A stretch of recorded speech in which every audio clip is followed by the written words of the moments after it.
roadshow, melakukan sosialisasi itu door to door dari satuan pendidikan SMA, SMK, kemudian perguruan tinggi sampai dengan yang ada di luar daerah. Iya, luar biasa. Artinya ketika dikeluarkannya adanya pengumuman adanya beasiswa, tapi setelah itu akan tetap terus adanya pendampingan untuk pengisian penguploadan berkas seperti itu, Pak ya. Dan gratis. Iya. Tanpa biaya. Ya. Itu yang penting, Pak. Iya.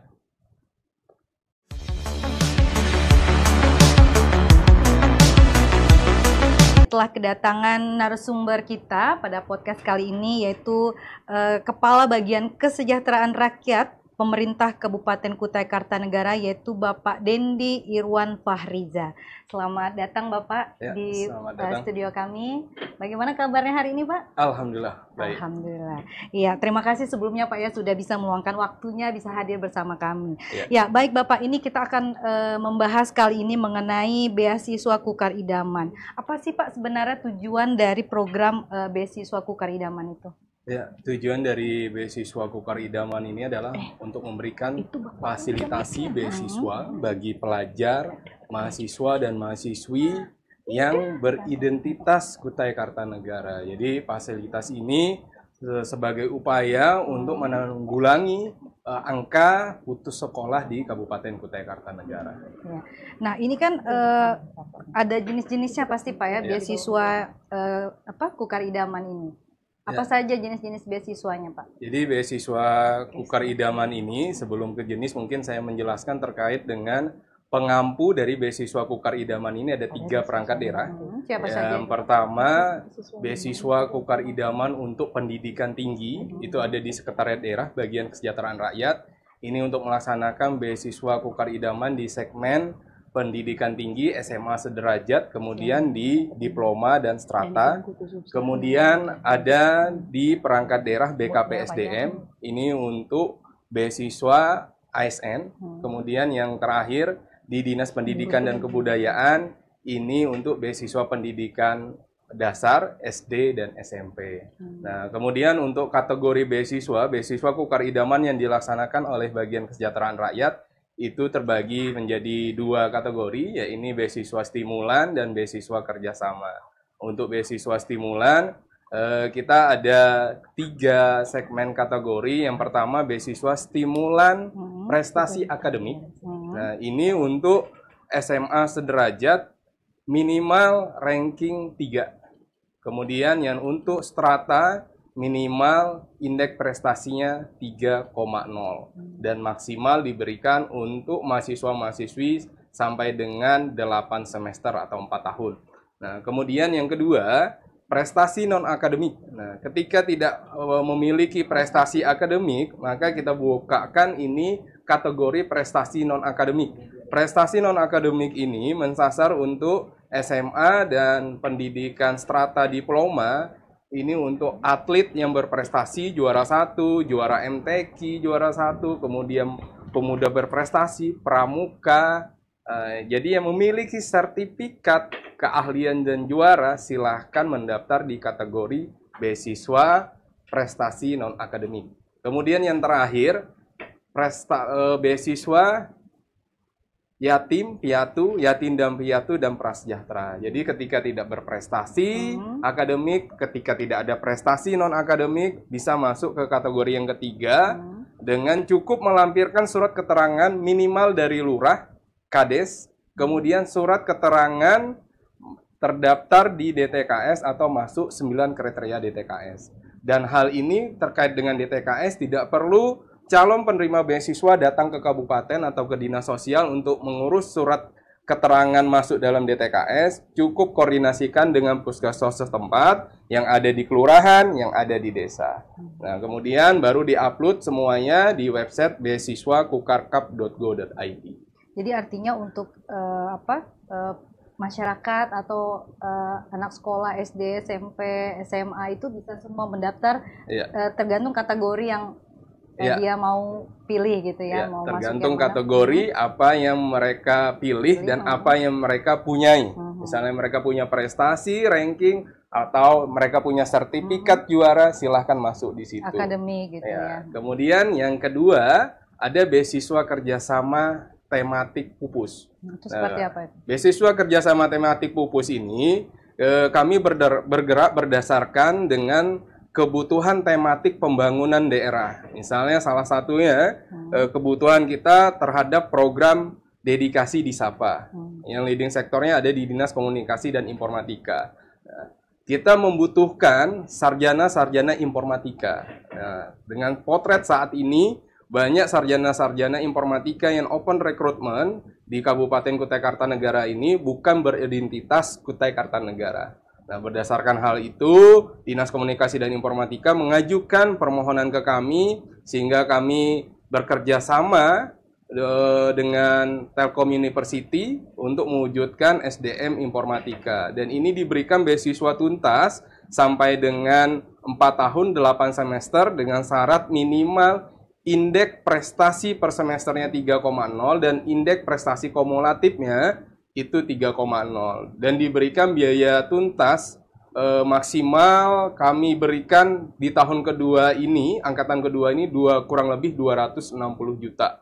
Dan sudah ada kurang lebih 34 orang anak-anak Kukar yang berkuliah di Telkom University. Untuk angkatan pertama 14 orang, ini sudah ada tersebar magang, salah satunya di Dinas Komunikasi dan Informatika ada 3 orang, di kami bagian Kesra ada 2 orang. Dan alhamdulillah indeks prestasi kumulatif mereka yang untuk angkatan pertama 14 orang itu yang tertinggi 3,85. Nah, kemudian kita pun ada kerjasama dengan Universitas Islam Indonesia Yogyakarta untuk prodi psikologi.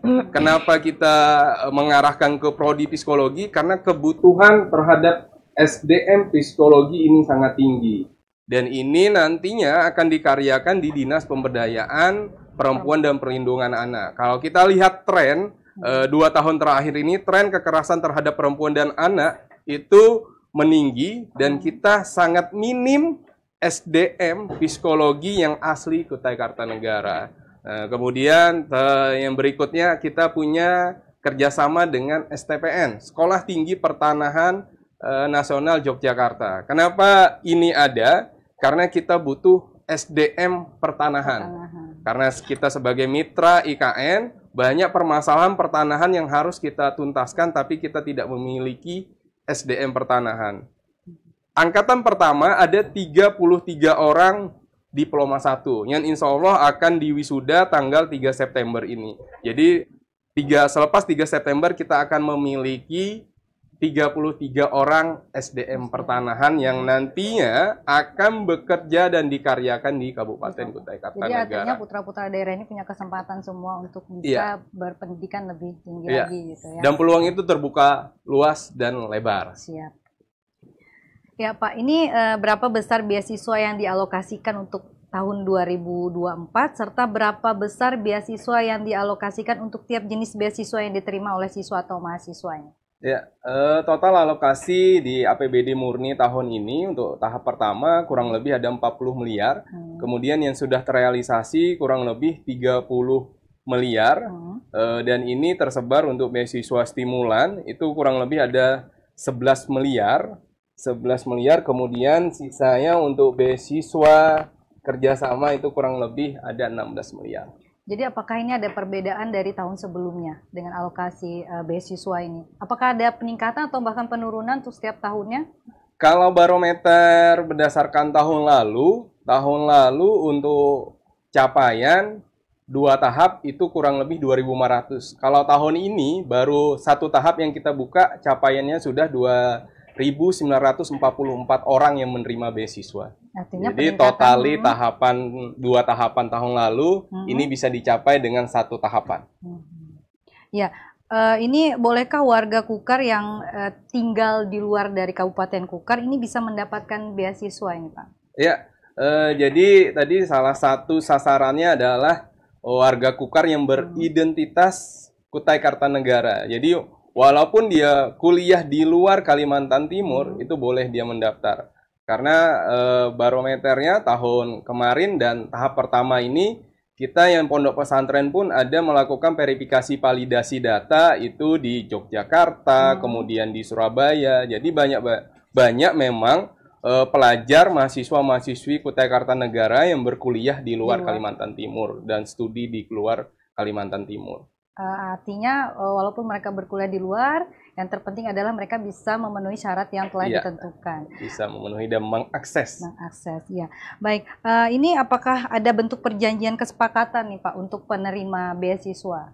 Ya, jadi yang untuk beasiswa kerjasama tematik pupus, ketika mereka sudah ditetapkan sebagai penerima, mereka akan menandatangani perjanjian kesepakatan antara pemerintah daerah, dalam hal ini diwakili oleh Bagian Kesejahteraan Rakyat dengan penerima beasiswa dan diketahui oleh orang tua atau wali.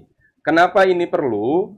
Karena kita sebagai preventif kita di Bagian Kesejahteraan Rakyat khususnya umumnya pemerintah Kabupaten Kutai Kartanegara, ketika kita menginvestasikan, membiayai penerima beasiswa itu sampai tuntas, ada tugas, tanggung jawab, dan kewajiban yang harus dilaksanakan oleh penerima beasiswa tersebut. Di antaranya mereka harus mentaati peraturan mulai dari indeks prestasi ya minimal 3,0, kemudian indeks prestasi kumulatifnya 3,0, kemudian menyelesaikan studi maksimal 4 tahun 8 semester. Nah, ketika beberapa hal itu tidak terlaksana, misalnya seperti contoh di semester pertama mereka indeks prestasinya di bawah 3,0. Mereka diberikan lagi kesempatan di semester berikutnya atau di semester genapnya, di semester 2-nya. Ketika di semester genap atau semester kedua mereka masih memperoleh nilai di bawah 3,0, otomatis indeks prestasi kumulatifnya pun di bawah 3,0. Maka beasiswa itu akan dihentikan. Kemudian beasiswa itu yang sudah ada di rekening penerima beasiswa akan kembali ke kas daerah, kemudian yang sudah dikeluarkan itu dikembalikan secara bertahap oleh penerima beasiswa. Penerima beasiswa boleh berkuliah lagi? Boleh, dengan biaya sendiri. Nah, kemudian interval di semester 1 dan semester 2 itu akan dilakukan proses pendampingan. Proses pendampingan ini secara gratis dilakukan oleh universitas. Kemudian di semester 1 pun kami memberikan surat peringatan dan memanggil orang tua dan si penerima beasiswa bahwa mereka tidak melaksanakan kewajiban tugasnya sebagaimana perjanjian kesepakatan yang sudah ditandatangani. Ya, sejauh ini apakah ada pernah kejadian seperti itu, Pak? Ya, sejauh ini ada 1 orang yang sudah kami hentikan beasiswanya. Kami sudah memberikan surat peringatan di semester ganjil, semester 1, kemudian ternyata nilai yang keluar di semester genap atau semester 2 dan indeks prestasi kumulatifnya di bawah 3,0, otomatis kami memberikan surat untuk penghentian beasiswanya. Dan ini beasiswa kerjasama yang dihentikan 2 minggu yang lalu. Ya baik Pak, untuk besarannya berapa nih Pak? Ya, untuk yang stimulan strata itu diterima 5 juta. Kalau yang untuk SMA itu 2 juta. Kemudian yang untuk stimulan pondok pesantren di tingkatan ULA itu 5 juta. ULA ini tingkatannya sama seperti tingkatan SD. Kemudian WUSTO itu sama dengan tingkatan SMP itu 6,5 juta. Kemudian ULIA itu sama dengan tingkatan SMA itu 7,5 juta. Kemudian untuk stimulan S2 itu 7,5 juta. Kemudian untuk stimulan S3 itu 10 juta. Ini apakah per semester atau sampai selesai kuliah? Kalau stimulan itu 1 kali terima. 1 kali terima dalam 1 tahun. Oh, berarti besar Pak ya. Boleh dong kalau gitu saya daftar lagi. Boleh dong. Di tahap kedua nanti di bulan September akan dibuka lagi beasiswa Kukar Idaman tahap kedua. Tahap kedua. Ya. Cuma yang di tahap kedua untuk beasiswa kerjasama kita sudah closing karena sudah tutup pendaftaran di perguruan tinggi. Nah, kemudian yang untuk beasiswa kerjasama ini pagunya yang kemarin kita bayarkan di Telkom University yang terbesar itu kurang lebih 265 juta. Itu meliputi uang saku, uang makan, tempat tinggal. Jadi kuliah non kedinasan itu mendapatkan uang makannya 1 juta, uang sakunya 1 juta, kemudian tempat tinggal gratis. Kalau di Telkom University itu tinggalnya di asrama. Kemudian kalau di UII Yogyakarta itu diberikan biaya tempat tinggal sebulannya 800.000. Dan itu langsung masuk ke rekening penerima beasiswa. Jadi kuliah yang sekarang dapat gaji, dapat tempat tinggal, kemudian dan masuk di rekening masing-masing. Tinggal fokus studi. Tinggal fokus studi. Jadi luar biasa memang program dari Bapak Bupati dan Wakil Bupati ini terkait beasiswa Kukar Idaman. Ya, artinya seseorang yang menerima beasiswa itu dia harus fokus hanya belajar saja, tidak usah memikirkan hal yang lain. Yang lain-lain. Ya, Pak, seperti apa syarat dan prosedur untuk mendapatkan beasiswa Kukar Idaman ini? Ya, kalau terkait syarat dan prosedurnya, untuk yang beasiswa stimulan, tinggal diakses di beasiswa website beasiswakukarkap.go.id. Di situ ada fitur-fitur terkait beasiswa stimulan, beasiswa kerjasama, kemudian di situ terlampir persyaratannya seperti beasiswa stimulan tersebut, mereka harus mengupload nilai IP minimal 3,0 dan itu harus bertanda tangan basah dan berstempel, kemudian akreditas, kemudian KTP. Nah, kalau terkait dengan beasiswa kerjasama, mereka mengupload SKL-nya, tapi seperti yang fitur yang tahun kemarin tahap pertama ini, banyak yang memang belum memiliki SKL, itu kami arahkan untuk mengupload dulu kertas kosong. Tapi yang sudah memiliki SKL, silahkan mengupload SKL-nya dan ijazahnya. Jadi bisa diakses itu di website beasiswakukarkap.go.id. Siapapun bisa mengakses. Siapapun bisa, yang paling terpenting adalah identitasnya Kutai Kartanegara. Nah, terkait identitas Kutai Kartanegara ini, banyak memang NIK-nya bukan NIK Kutai Kartanegara, karena dia pindahan. Ada yang dari daerah lain di luar Kalimantan Timur, tapi sudah memiliki KTP Kutai Kartanegara. Itu bolehkah mendapatkan fasilitas? Boleh. Karena dia sudah memiliki KTP Kutai Kartanegara, walaupun NIK-nya masih NIK luar, karena NIK tidak bisa dirubah. Ya. Baik, artinya dia pindah tempat tinggal seperti itu. Ya Pak, ini untuk penyaluran dana beasiswa Kukar Idamannya sendiri seperti apa ke penerima beasiswa ini Pak? Ya. Jadi yang untuk penyaluran beasiswa Kukar Idaman, yang untuk beasiswa kerjasama, kami bekerja sama dengan pihak Bank Kaltim-Tara berdasarkan PKS antara Pak Sekretaris Daerah dengan pimpinan Bank Kaltim-Tara. Jadi penyaluran itu masuk ke rekening penerima beasiswa, rekeningnya ada fitur ATM dengan bunga, dengan potongan. Kenapa ada bunga? Supaya bisa mengimbangi potongan administrasi. Kenapa harus ada ATM? Karena universitas yang bekerja sama dengan Pemkab Kutai Kartanegara ini rata-rata di luar Kalimantan Timur, sehingga memang wajib harus ada ATM. Anak-anak itu bisa nantinya bertransaksi di ATM bank manapun. Nah, kemudian yang untuk stimulan pun sama. Penyaluran tahun ini, mekanisme penyaluran dana beasiswa tahun ini agak berbeda dari tahun sebelumnya. Kalau dari tahun sebelumnya itu pencairan masuk ke rekening bendahara kami dan bendahara kami yang melakukan pentransferan melalui slip setoran. Nah, tahun ini agak berbeda. Dana pencairan itu yang terakhir pencairan sejumlah 14 miliar untuk stimulan itu sudah dilakukan di minggu keempat bulan Juni dan proses penyalurannya melalui Bank Kaltim-Tara. Nah, ini terdapat memang beberapa permasalahan, di antaranya banyak yang gagal salur atau retur, yang di Bank Kaltim-Tara, yang di BRI. Nah, ini dikarenakan yang pertama, rekening yang terdaftar itu pasif.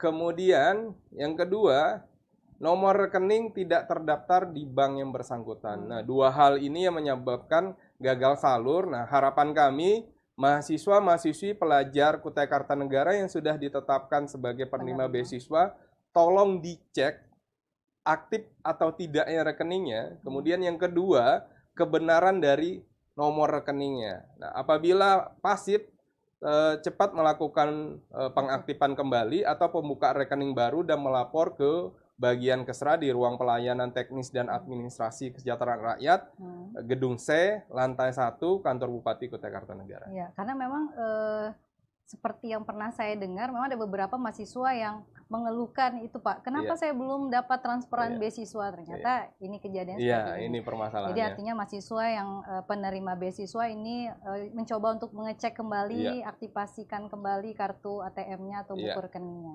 Ya baik, Bapak untuk animonya sendiri seperti apa ini Pak tentang pendaftaran beasiswa Kukar Idaman ini? Ya, kalau kita lihat pendaftar dari tahun kemarin dengan tahun ini, di tahap pertama saja, ini jumlah penerima beasiswa sudah melampaui dari pencapaian target di tahun kemarin. Tahap pertama ini sudah 2.944, jadi animonya memang luar biasa. Nah, sehingga memang strategi kami untuk buka 2 kali, tahap 1 dan tahap kedua ini akan kami lakukan lagi di tahun ini. Kenapa strategi ini ada? Sebenarnya ini evaluasi di tahun 2022. Kami melihat banyak pelajar, mahasiswa-mahasiswi yang mendaftar di Kaltim Tuntas. Kenapa mendaftar di Kaltim Tuntas? Karena stimulannya lebih besar 1 juta. Nah, kemudian ketika mereka gagal tidak menjadi penerima beasiswa Kaltim Tuntas, beasiswa Kukar Idaman itu tidak buka kembali. Nah, tapi kalau kita buka di tahap kedua, kita akan menunggu pelajar, mahasiswa-mahasiswi yang tidak terfasilitasi di Kaltim Tuntas. Kita tunggu untuk mereka mendaftar di Kukar Idaman tahap kedua. Ternyata strategi itu jalan dan alhamdulillah memang capaiannya di atas dari target. Target capaian itu yang harusnya 1.240, kita mendapatkan penerima beasiswa 2.500. Dan alhamdulillah target 5 tahun sejumlah 6.200 penerima beasiswa sudah kita capai. Di periode bulan Juni ini kita sudah mencapai 6.244 penerima beasiswa. Jadi target visi misi Kukar Idaman untuk beasiswa tingkat pendidikan tinggi itu sudah tercapai di bulan Juni 2024 ini. Bahkan melebihi. Iya, mantap, luar biasa Pak ya. Artinya bagi si penerima beasiswa ini punya kesempatan ketika dia tidak dapat kesempatan di Kaltim Tuntas. Ketika di Kaltim Tuntas tidak mendapatkan, dia bisa mendapatkan di Kukar Idaman. Ya Pak, ini beasiswa Kukar Idaman ini bekerja sama dengan perguruan tinggi mana saja ini Pak? Ya. Jadi beasiswa Kukar Idaman untuk program beasiswa kerjasama ini bekerja sama dengan Telkom University, itu untuk prodi informatika, kemudian bekerja sama dengan Universitas Islam Indonesia Yogyakarta untuk prodi psikologi, kemudian bekerja sama dengan Sekolah Tinggi Pertanahan Nasional Yogyakarta, itu untuk ilmu pertanahan, kemudian bekerja sama dengan Perguruan Tinggi Ilmu Quran, kemudian Institut Ilmu Quran, dua-dua ini ada di Jakarta, kemudian dengan Politeknik Negeri Samarinda, ini Polnes untuk kepariwisataan, kemudian ada dengan Unmul, kemudian Widya Gama, kemudian dengan UT, dan ada beberapa perguruan tinggi yang ada di Samarinda, dan itu khusus untuk program EPKIP, prodi EPKIP. Artinya banyak Pak ya universitas perguruan tinggi bekerja banyak sama pilihannya untuk pelajar dan mahasiswa-mahasiswi. Ya, apakah ada pihak swasta yang terlibat ini Pak? Ya, untuk pihak swasta, alhamdulillah untuk tingkat SMA sederajat, kami ada program bekerja sama dengan SMK Wikrama Bogor dan Garut. Ini SMK yang berbasis tahfiz Quran, kemudian banyak jurusan, diantaranya jurusan informatika, perhotelan, kemudian tata boga. Nah, sudah ada kurang lebih hampir 30 orang anak Kutai Kartanegara yang studi di SMK Wikrama itu. Angkatan pertama 7 orang anak itu dibiayai oleh perusahaan pertambangan. Jadi melalui FKTJSP, Forum Komunikasi Tanggung Jawab Sosial Perusahaan. Jadi ada CSR-nya untuk 7 orang anak tersebut dan diberikan beasiswa tuntas. Untuk 1 tahun pelajarannya, tahun ajarannya itu 35 juta. Jadi totali 1 anak 105 juta. Itu yang angkatan pertama 7 orang, kemudian angkatan kedua itu ada 17 orang anak yang dibiayai oleh 15 perusahaan. 15 perusahaan, 13 perusahaan pertambangan, 2 perusahaan perkebunan. Kemudian di angkatan 3 ini itu ada kurang lebih 7 orang anak yang dibiayai oleh 7 perusahaan. Nah, kemudian APBD pun ada andil. Di angkatan kedua ada 3 orang anak yang dibiayai melalui APBD. Kemudian di angkatan ketiga ini agak terbalik, APBD yang paling banyak membiayai ada 10 orang anak. Nah, jadi ini bentuk kolaborasi kami dengan Forum Komunikasi Tanggung Jawab Sosial Perusahaan. Jadi apakah ini juga targetnya tercapai Pak seperti itu untuk yang pihak swasta ini? Alhamdulillah kalau berdasarkan program FKTJ-SP mereka, daerah-daerah ring 1 operasional perusahaan mereka terpenuhi. Jadi anak-anak yang memang dibiayai, kategorinya yang diutamakan adalah yatim piatu, prasejahtera, baru prestasi. Biasanya kan beasiswa prestasi duluan.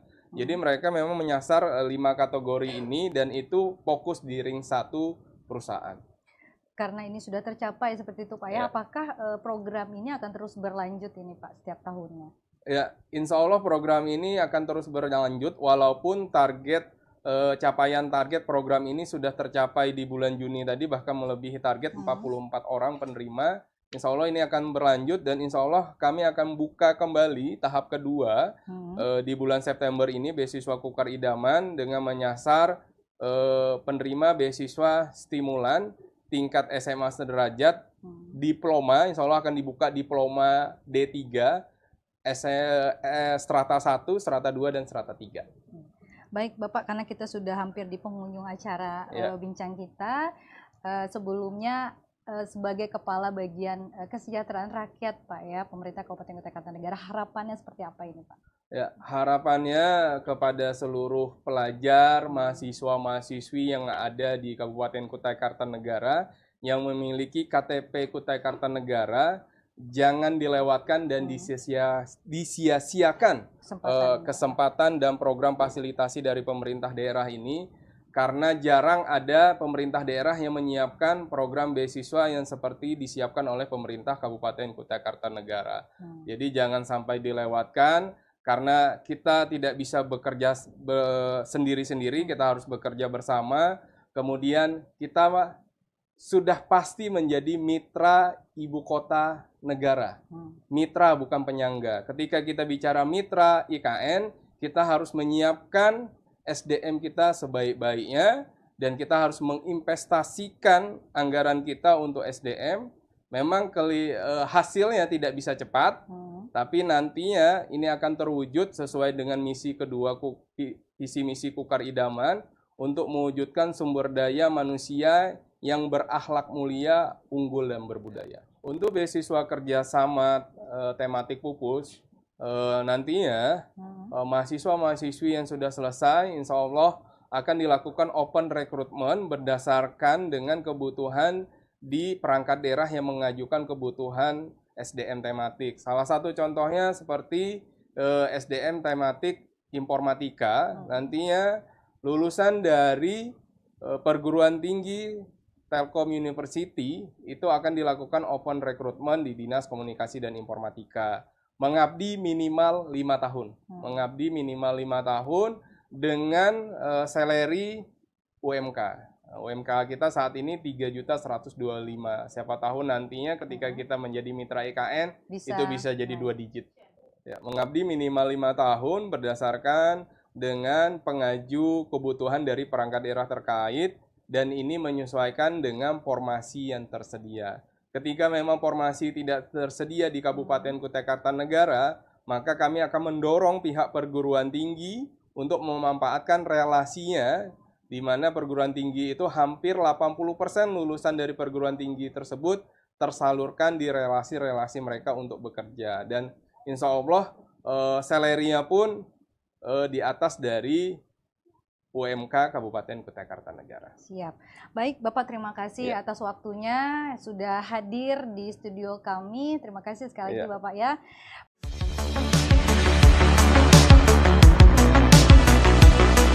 Saksikan Sudut Pandang Podcast, podcastnya pemerintah Kutai Kartanegara.